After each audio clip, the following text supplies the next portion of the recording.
Hi, welcome to the Critical Thinking course. This course is unique in the sense that we not only will discuss the skills specific to critical thinking, but we'll also explore the knowledge that constitutes critical thinking. Particularly, we will discuss how thinking is or what thinking is according to cognitive psychology perspective, and then talk about how critical thinking is different from thinking in general, focusing on how people think or not think critically and what can be done to improve your critical thinking.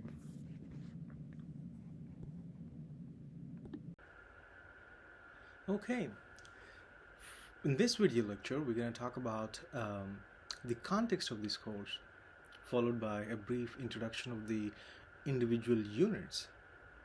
Just so you know, this course is divided into 5 units. We are in the introductory unit. I call it Unit 0.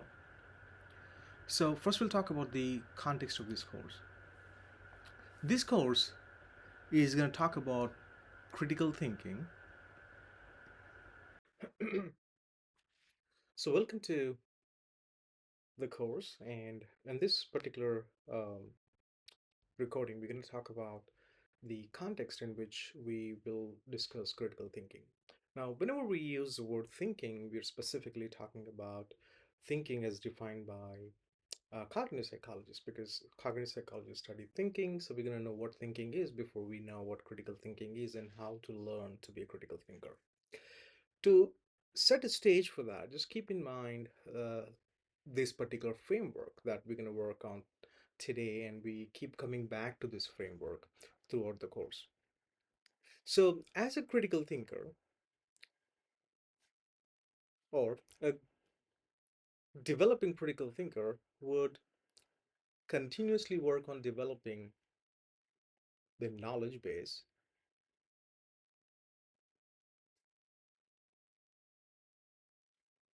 and we'll talk about what this knowledge base is in a second. um, Developing a strong and a broader knowledge base about the world, then develop thinking skills, like good thinking skills.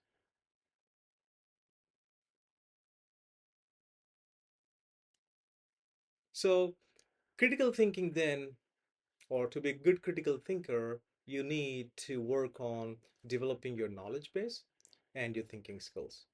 Now we need to know what knowledge base is, then what thinking is. That's where we'll talk about the constructs which form the framework for this course. Okay. So when we say a knowledge base,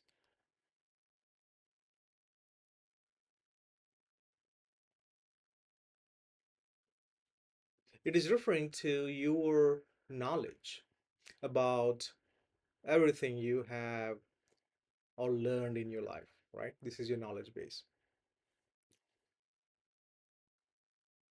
Okay, so thought and knowledge are important parts, as we discussed earlier,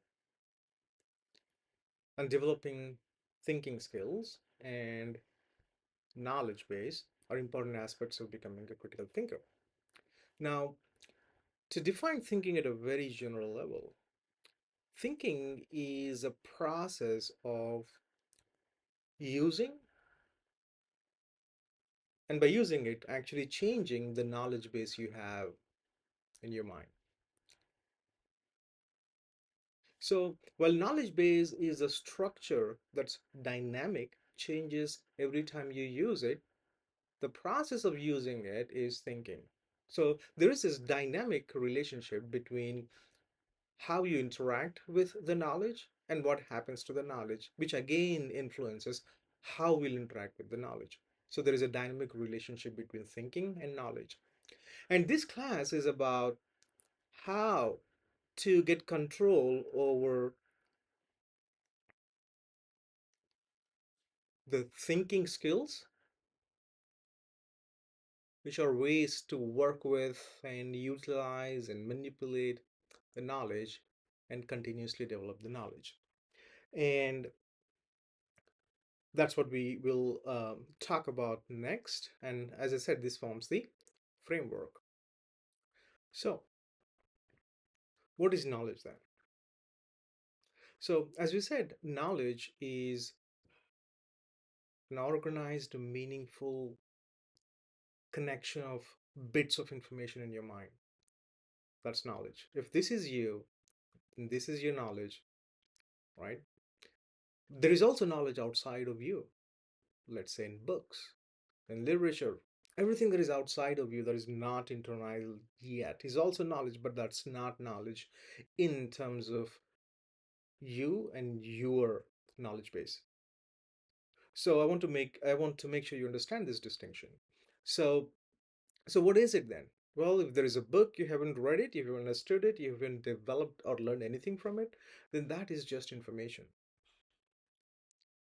This information has some content that by itself may be meaningful to the writer or somebody else, but it is meaningless to you because you haven't processed that information yet. In other words, you have not internalized the information.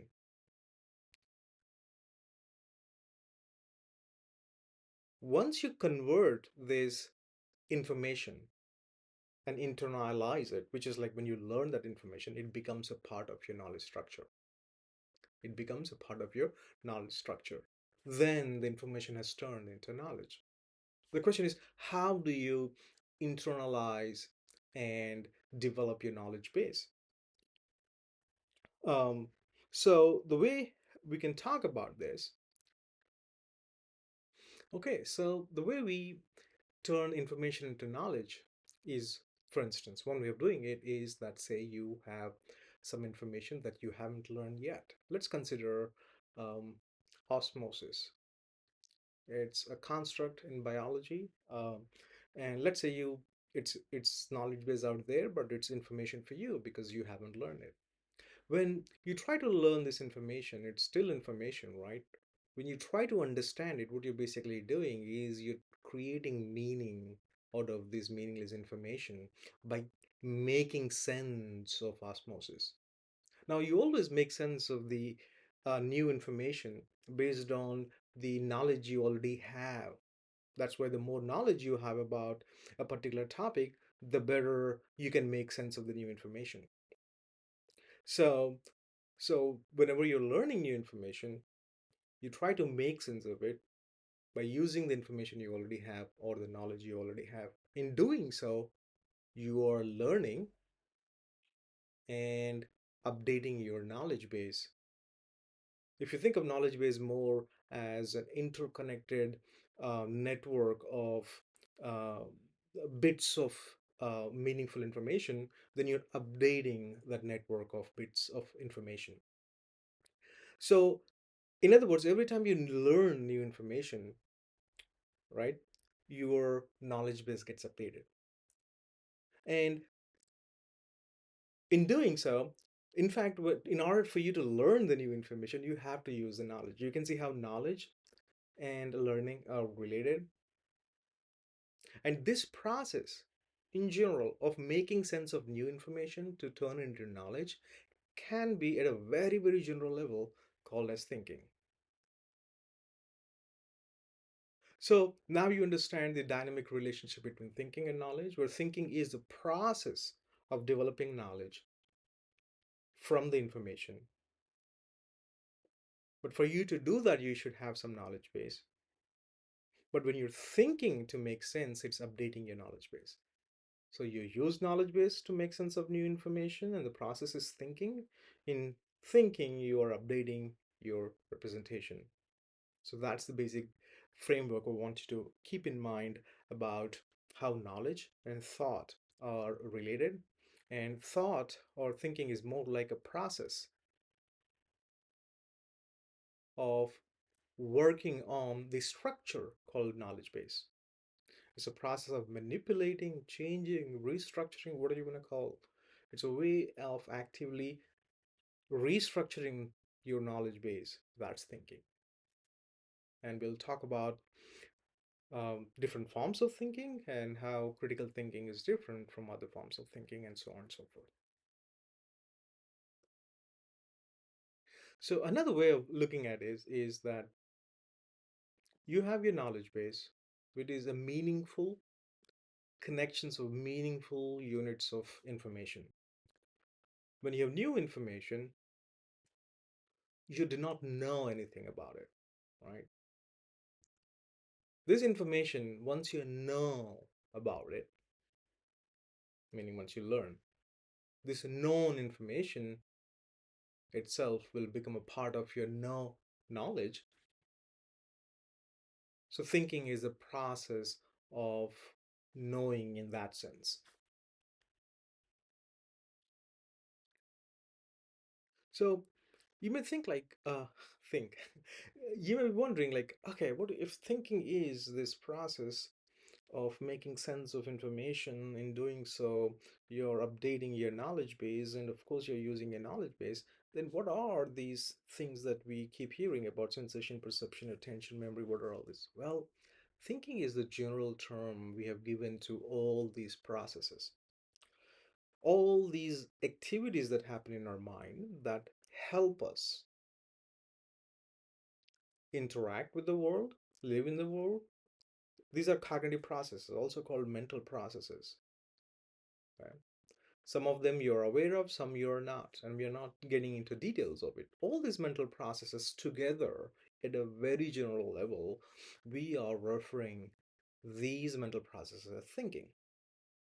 Okay, so if you take a class like cognitive psychology, you specifically classify these and talk about what is at the conscious level, what is not, what are the different kinds of mental processes. But here, for the purpose of this class, we refer to all such mental processes as thinking, and we particularly pay attention to the idea that some forms of thinking are automatic and other forms are more controlled and in your hands. And we particularly focus on how to utilize and get control over these conscious processes of thinking. Um, the other thing is about,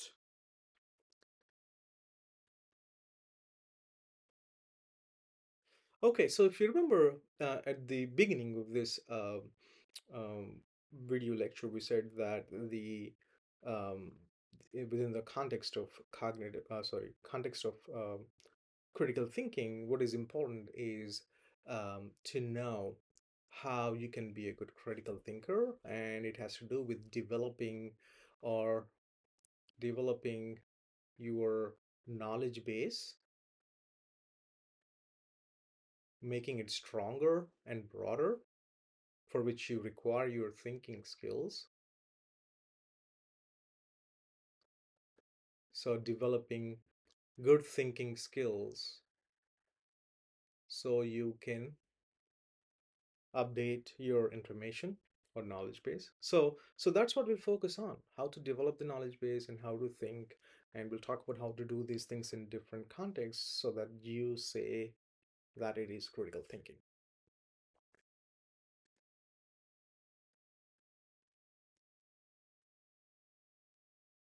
Okay, so now that we have discuss some basics of the context for this course, and we have some idea about the framework that we will be using throughout this course, the next logical step is to get some very basic understanding, um, like a bird's eye view of what we will be discussing in each of the remaining units, which are units 1 through 5.